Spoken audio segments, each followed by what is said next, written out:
Most developers spend 3 hours a day triaging email. This agent does it in 4 seconds. But only if you wire OAuth correctly, and 80% of people get the scope wrong on the first try. Let's fix that right now. Here's what we're building today. A Gmail connection that feeds clean email data into an AI agent. By the end, you'll have a working OAuth flow, the right permissions logged in, and a filter that only sends qualifying emails downstream. First, why use the Gmail API at all?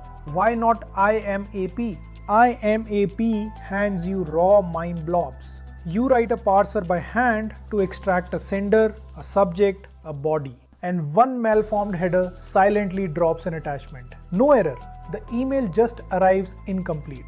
Also, Google deprecated app passwords for IMAP in 2024.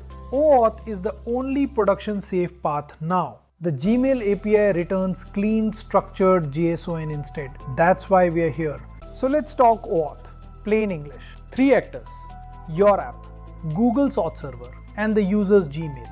Your app never sees the password. Ever. Google hands your app a token, and that token makes the API calls.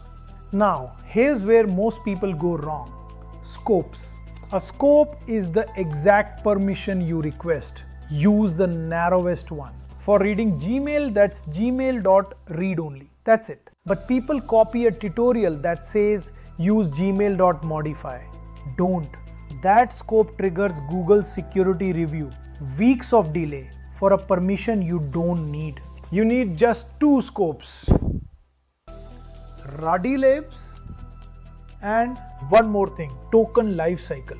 Your access token expires in 3600 seconds, 1 hour. The refresh token lives until revoked. Store that refresh token in a secret manager, never in a .env file committed to Git. Let's set up the credentials in the Google Cloud Console. Create a new project. Name it something obvious. Gmail-agent, email-reader, whatever you'll recognize in 3 months. Once it exists, go to the API library and enable the Gmail API. It's one click. Next, create an OAuth 2.0 client ID. For local development, choose desktop app. For a server, choose web application. Download the credentials.json file. That's the only thing you need to bootstrap the auth flow. Guard it like a password. One more step.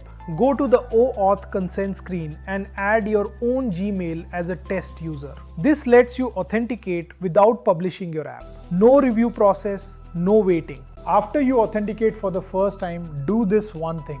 Decode your access token at jwt.io. Paste it in and look at the scopes field. Confirm that exactly gmail.read-only and gmail.labels are listed. Nothing more, nothing less. Do this once. It saves you hours of silent failures, where your agent thinks it has permission but actually doesn't.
Let's recap what you built today. A Gmail API connection authenticated with OAuth. Exactly two scopes, read-only and labels. Your refresh token stored securely.